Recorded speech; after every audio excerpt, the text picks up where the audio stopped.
Hello tout le monde, j'espère que vous allez bien. Aujourd'hui, nous allons parler d'une affaire qui m'a personnellement traumatisée durant mon adolescence et qui, vous verrez, a continué de faire parler jusqu'à très récemment et provoqué la frustration de beaucoup de personnes.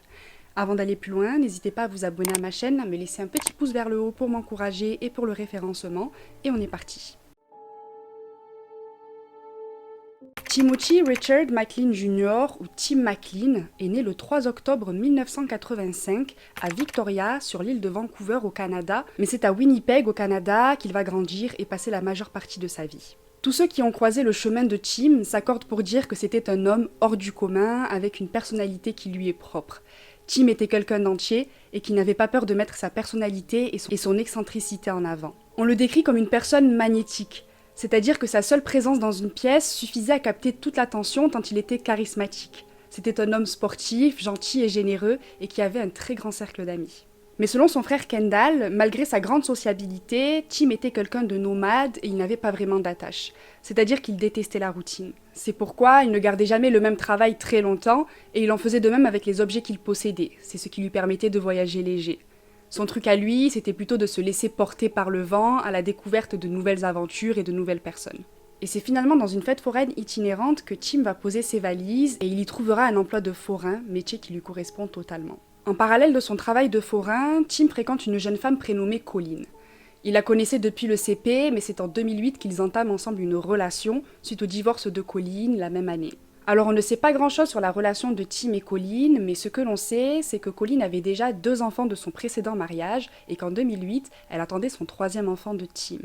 Une nouvelle qui n'avait pas vraiment ravi Tim, qui était quelqu'un de nomade et pas forcément prêt à être père, et c'est pourquoi Colleen et Tim avaient pris la décision d'avorter. Un rendez-vous auquel Colleen ne se rendra jamais. Le 30 juillet 2008, Tim McLean finit sa tournée avec la fête foraine. La troupe quitte Edmonton pour la ville de Regina, mais Tim décide de ne pas la suivre et de rentrer chez lui à Winnipeg, car il a pour projet de s'installer définitivement en Colombie-Britannique. Il quitte alors la ville d'Edmonton à minuit, seul, à bord du bus 1170 de la compagnie Greyhound, en direction de chez lui à Winnipeg. Un ami à lui avait proposé de lui prendre un billet d'avion, puisqu'entre Edmonton et la ville d'Alberta, il y avait environ 24 heures de bus, ce qui est énorme, mais Tim avait gentiment refusé, puisque ça ne le dérangeait pas de prendre le bus. Le trajet est plutôt calme. Tim se dirige vers le fond du bus, où il trouve 2 places libres, afin d'être seul et tranquille. Il échange 2-3 plaisanteries avec les autres passagers, avant de mettre son casque pour écouter un peu de musique et se détendre. À 18h55, le bus fait un arrêt à Erickson, dans la région de Manitoba, où un seul passager embarque. Il s'agit de Vince Lee, un homme de 40 ans, grand, chauve et portant des lunettes de soleil. Vincent Weiguang Lee, ou Vince Lee, est né le 30 avril 1968 à Dandong en Chine. En 1992, Lee obtient une licence en informatique à l'université de technologie de Wuhan, ce qui lui permet d'obtenir un emploi à Pékin en tant que développeur de logiciels informatiques jusqu'en 1998. Le 11 juin 2001, Lee immigre au Canada où il rencontre sa future femme Anna. En 2004, il obtient des petits boulots par-ci par-là, notamment dans une église à Winnipeg, afin de subvenir à ses besoins et à ceux de sa femme. Selon Tom Castor, pasteur et employeur de Vince Lee, Lee était très content de travailler et il s'appliquait dans les tâches qu'on lui donnait malgré la barrière de la langue qui l'empêchait de communiquer avec les autres. Cette barrière de la langue frustre Vince Lee au plus haut point, mais ses collègues vont tout faire pour le mettre à l'aise et pour que la communication se passe au mieux. Malgré tout, Vince n'aura jamais d'excès de colère ni de problème au sein de l'église jusqu'à son départ en 2005. Ensuite, il devient brièvement cariste, conducteur de chariot élévateur, pendant que sa femme est serveuse, avant de déménager seul dans un premier temps à Edmonton en 2006, avant d'être rejoint par sa femme. À Edmonton, Vince Lee enchaîne les petits boulots de mécanicien, concierge, caissier à Walmart, livreur de journaux et employé chez McDonald's. Tous ces employeurs sont d'accord pour dire que Vince Lee est un employé modèle qui fait très bien son travail et qui met du cœur à l'ouvrage, mais Vince Lee n'est pas épanoui. Et pour cause, malgré ses diplômes, il n'arrive pas à trouver d'emploi dans son domaine et il se retrouve à enchaîner les petits emplois étudiants par-ci par-là et des métiers qui sont bien en dessous de ses qualifications. C'est une situation qui va le frustrer de plus en plus. Vince Lee commence à être suivi par un psychiatre qui va le diagnostiquer schizophrène, mais il ne va pas suivre son traitement. Son état de santé va sembler se détériorer puisque du jour au lendemain, Vince Lee va quitter sa femme sans explication. Il va prendre toutes ses affaires un jour et partir, en laissant derrière lui simplement un post-it disant « Je m'en vais ». Ne me cherche pas. J'aurais aimé que tu sois heureuse. » Selon Anna, son ex-femme, c'était la surprise totale puisque rien ne présageait cette séparation soudaine. C'était vraiment une décision prise sur un coup de tête et personne ne connaissait les projets de Vince Lee à ce moment-là. On retrouve la trace de Vince Lee le 28 juillet 2008 lorsqu'il embarque à bord d'un bus Greyhound en direction de Winnipeg, mais il n'ira pas jusqu'au bout du trajet puisque le lendemain à 18h, il va descendre à Erickson avec ses 3 bagages. En sachant qu'il n'y a qu'un bus qui passe par cet arrêt, Vince Lee doit attendre le lendemain s'il veut prendre le suivant. Lee va alors passer la nuit tout seul, assis sur un banc à l'arrêt de bus près d'une épicerie. Un témoin qui passait par là dans les environs de 3h du matin va dire qu'il avait aperçu Vince Lee assis tout seul sur un banc dans le noir, tout droit, les yeux grands ouverts et fixant droit devant lui.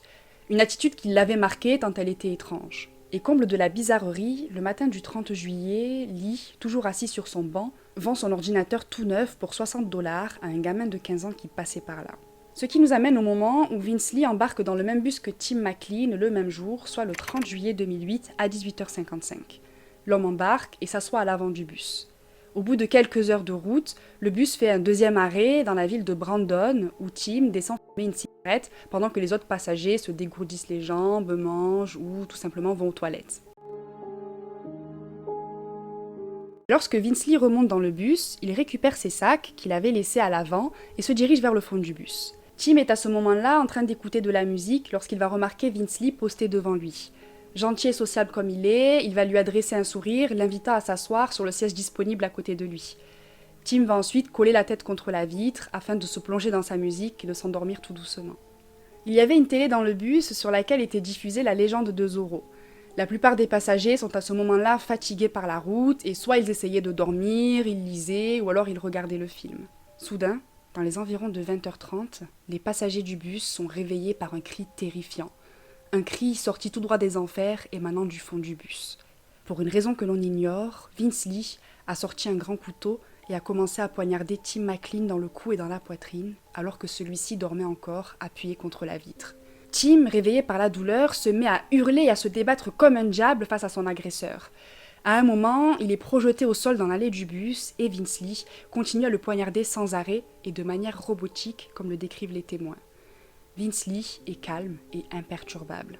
Les passagers sous le choc hurlent au chauffeur de bus de s'arrêter immédiatement et Bruce, le chauffeur de bus, va s'arrêter sur le bas-côté en hurlant à Vince Lee de poser son arme et d'arrêter ce qu'il faisait. À ce moment-là, les 34 passagers, sauf Tim, Bruce et Vince Lee, vont descendre en trombe du bus. Bruce, dans un élan de courage, va tenter de s'approcher de Vince Lee afin de tenter de sauver Tim, mais en voyant que Vince s'approche de lui avec un couteau, il va rejoindre les autres passagers à l'extérieur du bus, sans oublier de verrouiller les portes afin de bloquer Vince Lee à l'intérieur du bus, et Tim est alors abandonné à son bourreau. Les passagers appellent la police, mais l'horreur ne va pas s'arrêter là. Au même moment, un chauffeur routier prénommé Chris passait par là et en voyant le bus 1170 à l'arrêt avec tous ses passagers en pleine panique à l'extérieur, il s'arrête pour voir s'il peut être utile et aider. Mais quand il se rend compte de la situation, il fonce dans son camion pour récupérer un pied de biche et un marteau qu'il avait avec lui afin de barricader la porte du bus une bonne fois pour toutes et empêcher Vince Lee de s'échapper. À ce moment-là, on attend toujours la police. Un autre chauffeur de bus Greyhound, prénommé Bernie, emprunte la même route avec à bord de son bus d'autres passagers, et idem, lorsqu'il voit le bus 1170 de la même compagnie, arrêté sur le bas-côté avec plusieurs personnes autour, il décide de s'arrêter afin de porter assistance. Lui se dit qu'il va monter dans le bus et tenter de sauver Tim McLean au cas où il serait encore vivant. Selon son témoignage, au départ, il n'avait pas vu Tim. Son regard était fixé sur Vince. Il essayait par tous les moyens de le raisonner et de lui faire poser son arme en lui demandant d'arrêter et en lui demandant pourquoi il fait ça. Mais apparemment, la seule réponse de Vince a été « appeler les secours ». Selon Bernie, Vince avait un regard fou, un regard de tueur, et à tout moment, il pouvait foncer sur lui. Et c'est là que le regard de Bernie s'est enfin posé sur Tim McLean. C'est là qu'il a remarqué que Vince Lee était en train de couper des petits bouts de chair du corps de sa victime. Pire encore, Vince était en train de découper petit à petit Tim en enfonçant son couteau profondément dans son cou. Bernie a alors compris qu'il ne pouvait plus rien faire pour le pauvre homme et a décidé de rejoindre les autres à l'extérieur du bus avant d'être le prochain. En sortant du bus, Bernie barricade la porte de nouveau et il pense à actionner le bouton de secours situé à l'arrière du bus et qui coupe le courant pour empêcher Lee de s'échapper par la route. À l'intérieur, Lee commençait à s'agiter. Il faisait plusieurs allers-retours entre l'avant et l'arrière du bus, et à un moment donné, il a même essayé de démarrer le bus en vain, ce qui l'a rendu furieux. C'est là qu'il a commencé à donner des violents coups de couteau contre la vitre du bus afin d'essayer de s'échapper, mais heureusement, la vitre n'a pas cédé. C'est dans les environs de 21h que les policiers arrivent enfin, accompagnés de négociateurs et d'une unité de combat lourdement armée. Ils essaient de négocier avec Lee en lui demandant dans un premier temps de jeter son arme par la fenêtre et de se rendre, en vain, puisque Lee est totalement ailleurs. Apparemment, son discours est complètement incohérent et il est impossible de venir à un arrangement avec lui. Lee aurait lancé aux policiers « Je vais rester dans ce bus pour toujours ».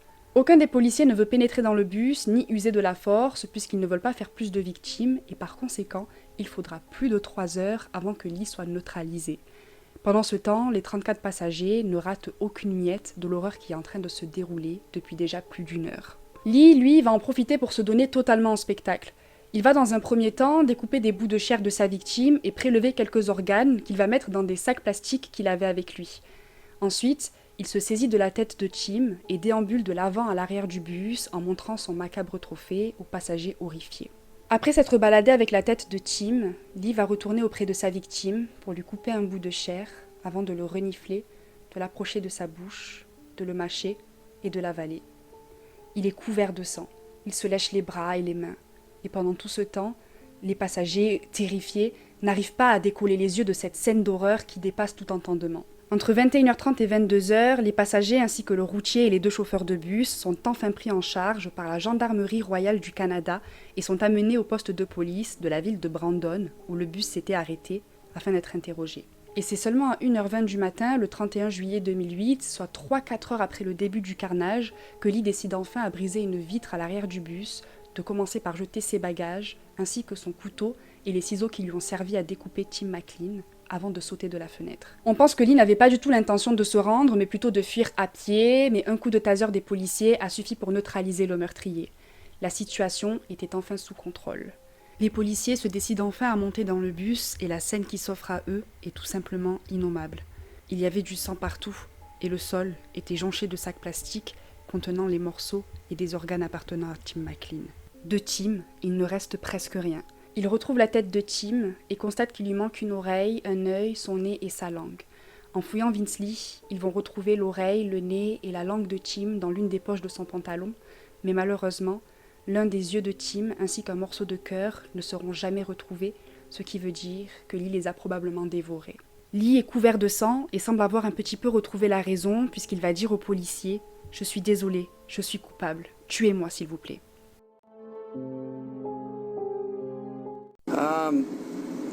I was just reading a book. All of a sudden I heard a guy screaming. I turned around and the guy sitting right next beside me was standing up and stabbing another guy with a Rambo knife, pretty much. It was a big survival knife like this in the throat, repeatedly. Everybody got off the bus. Me and a trucker that had stopped and the Greyhound driver ran up to the door to maybe see if the guy was still alive or we could help or something like that. It was at that point that he came, started walking to the front of the bus, and he had the head in his hand, and he just looked at us like this and dropped it on the ground, like totally calm. How were people reacting?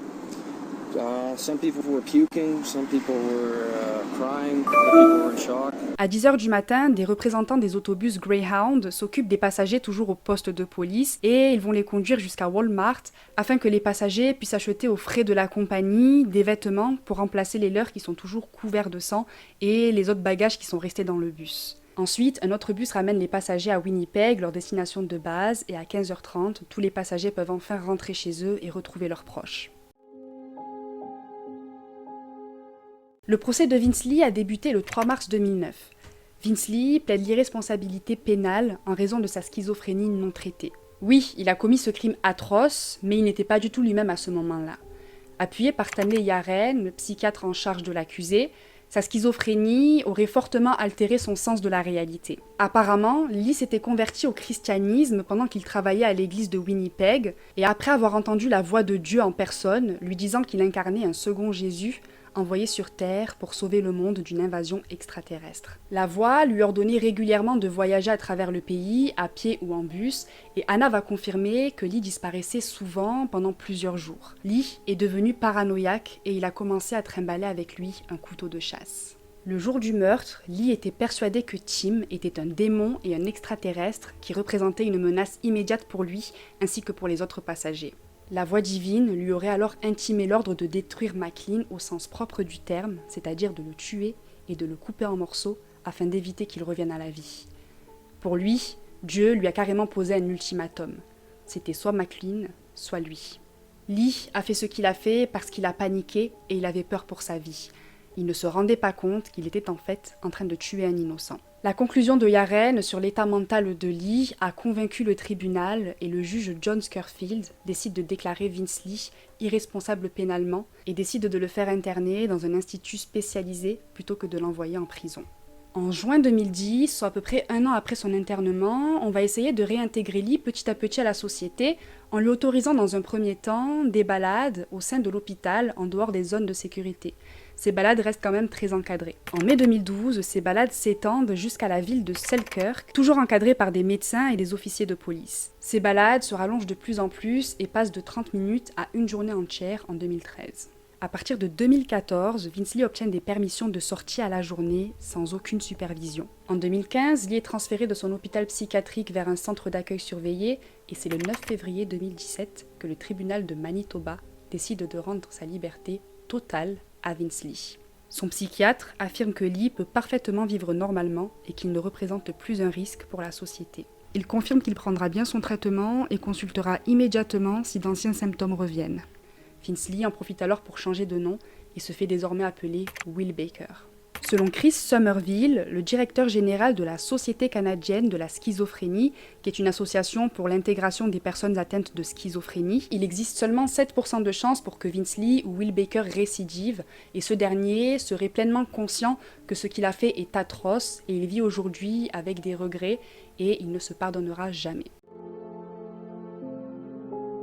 Pendant ce temps, Carol Deely, la mère de Tim, n'est pas du tout d'accord avec la conclusion du tribunal et des psychiatres, et pour elle, la place de Lee est en prison. Elle se bat pour que la loi envers les personnes déclarées pénalement irresponsables change, afin que ces gens fassent au moins quelques années de prison. Selon elle, peut-être que Vince Lee se sent mieux, et c'est tant mieux pour lui, mais en attendant, son fils Tim est toujours mort. Et puis, que se passerait-il si un jour Vince Lee arrêtait de prendre son traitement ? Autant vous dire que la famille de Tim est complètement dévastée et ils ont tous un sentiment d'injustice. Le père de Tim s'est fait tatouer le visage de son fils sur le cœur et il a du mal à tourner la page. 5 mois après le meurtre, Colleen, la petite amie de Tim, a mis au monde un garçon le 21 décembre 2008. Elle a tout d'abord confié son fils à sa grand-mère, c'est-à-dire la mère de Tim, et c'est elle qui l'a élevé. La mère de Tim a ensuite obtenu la garde permanente de son petit-fils en 2016, alors que le garçon était âgé de 9 ans, mais Colleen se bat de toutes ses forces pour récupérer la garde de son fils, puisqu'elle a su reprendre sa vie en main. Malheureusement, cela a engendré un conflit entre Colleen et la famille McLean, notamment avec Carol, qui refuse de laisser la garde de son petit-fils. Pour elle, c'est un peu comme si on lui a arraché son fils une deuxième fois. Du côté des passagers et des témoins du meurtre, le poids de cette tragédie pèse encore très lourd. Chris, le chauffeur routier qui a aidé à barricader les portes du bus, vit aujourd'hui avec un syndrome post-traumatique qui se manifeste par de l'alcoolisme et des excès de rage. Il ne comprend pas comment Vince Lee a pu être libéré. Une autre passagère a quant à elle perdu la garde de son bébé suite au stress post-traumatique et elle a peur de prendre le bus aujourd'hui. Cependant, elle a plus pitié de Vince Lee qu'autre chose. Enfin, l'un des officiers de la Gendarmerie royale du Canada a mis fin à ses jours car il n'a pas supporté l'horreur à laquelle il a assisté ce 30 juillet 2008. Des procès ont été intentés contre la compagnie de bus Greyhound puisque finalement, à part emmener les passagers à Walmart pour changer leurs vêtements et les raccompagner chez eux, rien n'a vraiment été fait pour apporter un soutien psychologique et moral aux témoins de cette scène d'horreur. Les plaignants ont cependant abandonné leurs plaintes. C'est vraiment une affaire qui m'a marquée, même traumatisée, et l'autre jour j'ai appelé ma sœur pour lui dire que justement j'allais parler de cette affaire sur ma chaîne, et la première chose qu'elle m'a dite c'est « Oh, tu te rappelles comment cette affaire elle nous avait traumatisés au point où on avait peur de prendre le bus et de s'asseoir à côté des gens ». Par contre, je ne savais pas qu'il y avait eu des updates depuis et que Vince Lee avait été libéré, ce que je trouve vraiment glauque, assez triste et frustrant, puisque je suis plutôt d'avis de garder ces personnes enfermées. Enfin, ça peut être égoïste, mais oui, Vince Lee va mieux, Vince Lee prend ses médicaments, apparemment ce n'est plus un danger pour la société, mais comme Carol Deely, la mère de Tim, le dit, que se passerait-il si un jour il arrêtait de prendre son médicament subitement? Je fais plutôt partie de la team vaut mieux prévenir que guérir, et sans mettre tous les schizophrènes dans le même panier, puisque pas tous les schizophrènes passent à l'acte, pas tous les schizophrènes sont dangereux, je me dis que Vince Lee, lui, a repoussé les limites de l'horreur, et qui nous dit qu'il ne pourra pas recommencer un jour? Enfin, j'ai une anecdote qui m'a littéralement brisé le cœur puisque Carol Deely, la mère de Tim, a témoigné en disant qu'elle avait découvert ce fait divers atroce le lendemain à la télévision et son premier réflexe a été de dire « J'espère que ce n'était pas mon fils ». Voilà, c'est tout pour cette affaire. N'hésitez pas à me dire ce que vous en avez pensé dans la barre de commentaires. Avant de quitter la vidéo, n'hésitez pas à mettre un pouce vers le haut, à vous abonner à ma chaîne. Et je terminerai par dire ne plongez pas dans la parano, mais faites quand même très attention à vous.